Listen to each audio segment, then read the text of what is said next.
Even if I'm leaving you at the door, even when I know that you're never alone. Это видео хочу начать с интересной истории про создателя дома, в котором я сейчас живу. Сложилось так, что один из местных жителей, у которого я сейчас покупаю домашнее молоко, оказался школьным учеником учителя биологии и истории Анатолия Михайловича Авдонина. Дело в том, что этот человек в 1976 году построил дом, в котором я сейчас живу.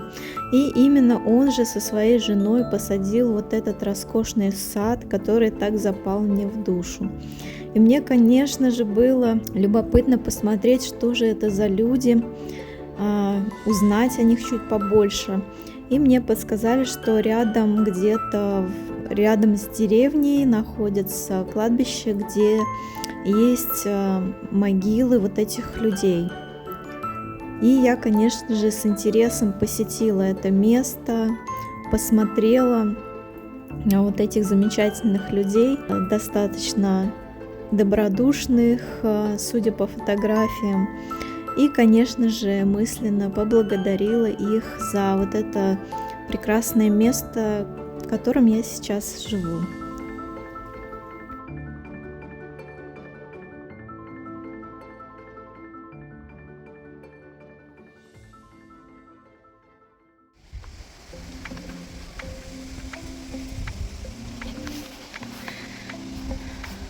Сегодня день садовых работ у меня. И вот напилила веток, которые пойдут на хворост, на растопку печи. Еще прижали мама с племешом. И мы посадили здесь тюльпаны, пионы, крокусы и нарциссы, по-моему, да. Небольшой такой симпровизированный клумбу, уже листьями ее засыпала. А еще мы облагородили немного малину. Дело в том, что она заросла у нас хорошо так. Вот здесь немножко подрали малину. Там.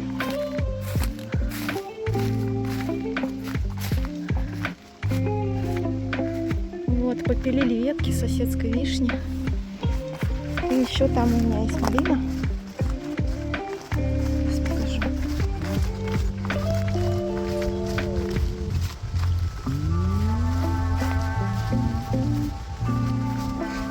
Вот, немножко проредили ее. Здесь она была прям вся в крапиве. Вот мы ее подрали. Вот здесь. Вот такие кустики остались у нас небольшие. Так, уже сыпятся листья. Прекрасный солнечный октябрьский денек. Сегодня мне должны привезти вторую партию дров березовых колотых, второй грузовик. Вот, открыла ворота, жду водителя. Он уже позвонил, сказал, что скоро подъедет. Заедет машина во двор, вывалит мне там все дровишки. И мне придется их носить уже одной в дом, во двор ли. Не знаю, когда я это буду делать, потому что сейчас рабочие дни. Сегодня четверг. Завтра пятница. В пятницу обещают дождь во второй половине дня. Сегодня тоже, кстати, дождь. Но, правда, небольшой. Во второй половине дня будет. Но, тем не менее, мне нужно будет дрова накрыть. Пленка у меня есть. Накрою их и буду потихоньку таскать по мере хорошей погоды. Выходные уже обещают достаточно прохладную погоду. Плюс 6, плюс 8 и дожди. Так что вот. Надо было, конечно, пораньше заказать, но я опомнилась только сейчас, потому что я вижу, как быстро убывают дрова первого грузовика, который я заказывала еще в августе. То есть где-то 1/3 августовских дров я за сентябрь уже сожгла.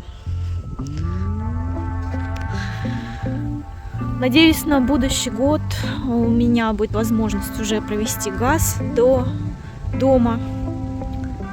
И у меня будет уже газовое отопление. Но эту зиму придется пожить на дровах.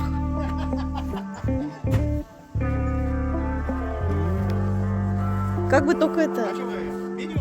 Маме хочу отправить, она волнуется за меня. Говорит, привезли, не привезли дрова. Вот, привезли. Дрова с Китая нормальные. С Китая? Да ладно? Да. Серьезно? А у нас здесь нету, что ли, дров? Нет. А здесь водитель пошутил про Китай, потому что дрова мне везли издалека. Обычно местные жители заказывают у каких-нибудь местных эти дрова.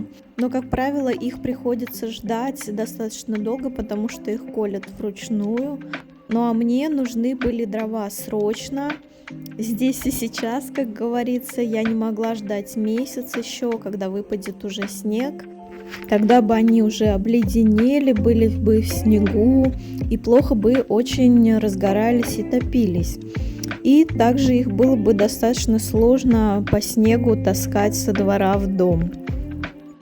Ну, а из Китая, как говорит водитель, мне привезли дрова буквально на следующий день после того, как я их заказала.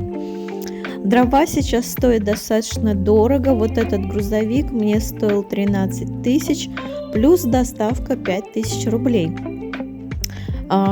Дрова, конечно же, на вес золота у нас сейчас. Древесина – это дорогое удовольствие. Но, тем не менее, я рада, что вот в эту зиму мне придется испытать такой аутентичный опыт, как говорится, пожить так, как жили когда-то наши бабушки, дедушки, которые топили дровами дома всю зиму и как-то выживали. Вот. И мне, конечно же, будет интересно, насколько я вообще готова к такому вот опыту, скажем так.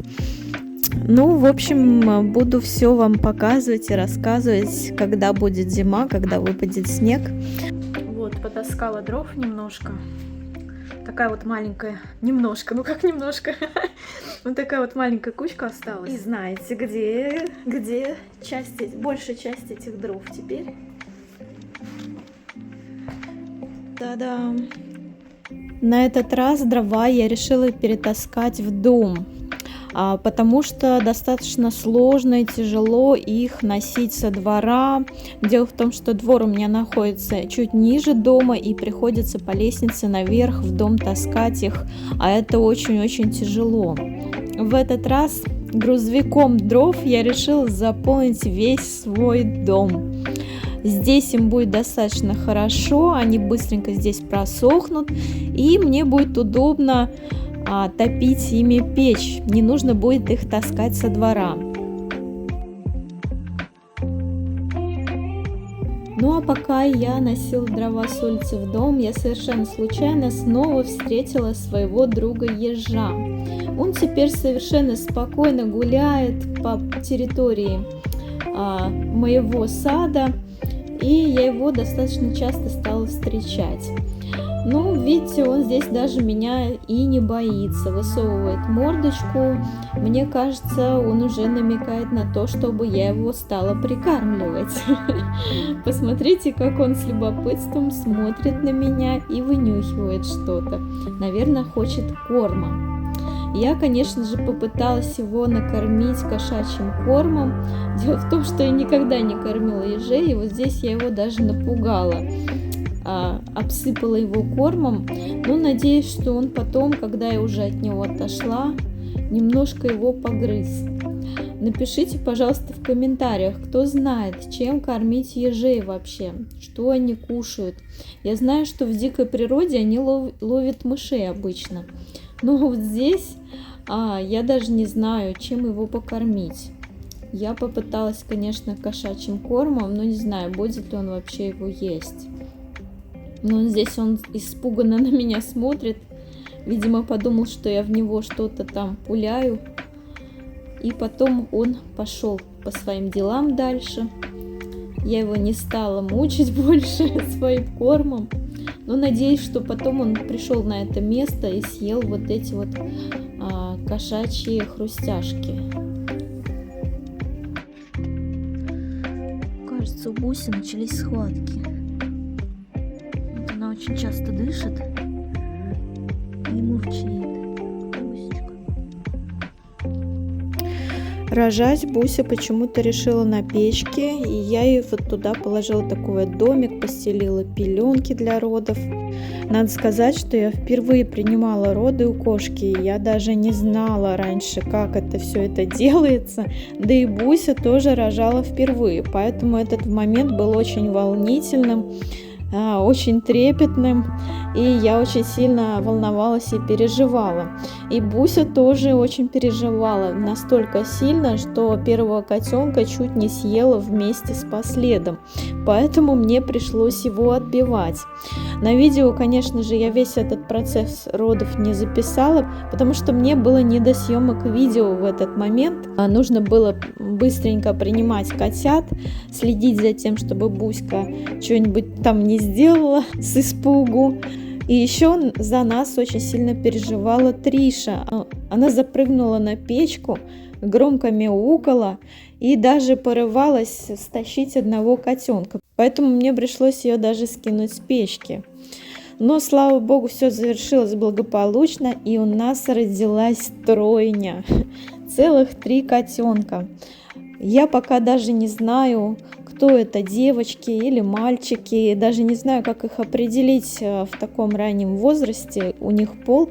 Если вы знаете, как определять пол котят вот в таком маленьком возрасте, напишите, пожалуйста, в комментариях, я буду вам очень благодарна. Да, кстати, если кто-то хочет котенка от Буси, вы можете написать мне в личные сообщения. Ну, конечно же, это предложение только для жителей Нижнего Новгорода и области Нижегородской. Вот, поэтому смотрите, какие у нас хорошенькие котятки появились, разный у них окрас, разный цвет. Вот у этого котеночка очень смешные, красивенькие ушки беленькие на черненькой головке. Вот, пока они маленькие и слепые еще, я, конечно же, их не могу показать полностью, они вот только сосут сисю у Буси, вот. Но когда они подрастут, я поснимаю их более подробно, покажу вам более подробно всех котят. Вот этот котенок самый такой, скажем так, по окрасу интересный, у него беленькие ушки и черненькая шапочка. А Буся, на мое удивление, оказалась очень трепетной и заботливой мамой. Дело в том, что у этой кошки характер будь здоров. Она очень хулиганистая у меня, постоянно везде шкодит. И я думала, что она будет покидать своих котят. Но нет, она слезает с печки только чтобы покушать, попить. Гулять она уже больше не просится, как раньше, не рвется в дверь, не скребется.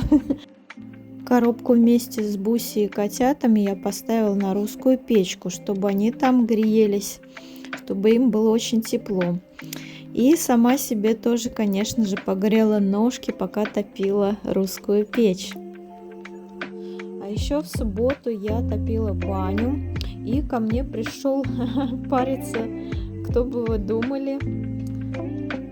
Ко мне пришел в парилку мой кот Вася. Дело в том, что сейчас на улице очень холодно, плюс 5, плюс 6, сильный ветер, дождь. И он решил погреться в парилке вместе со мной. Это было настолько забавно, что я не смогла не записать это на видео. Вы только посмотрите на эту довольную морду. Ну вот, пожалуй, на этом и все. Пишите, что вам было бы еще интересно посмотреть, и я запишу следующее видео. Благодарю вас за просмотр, лайки, комментарии. Пока-пока!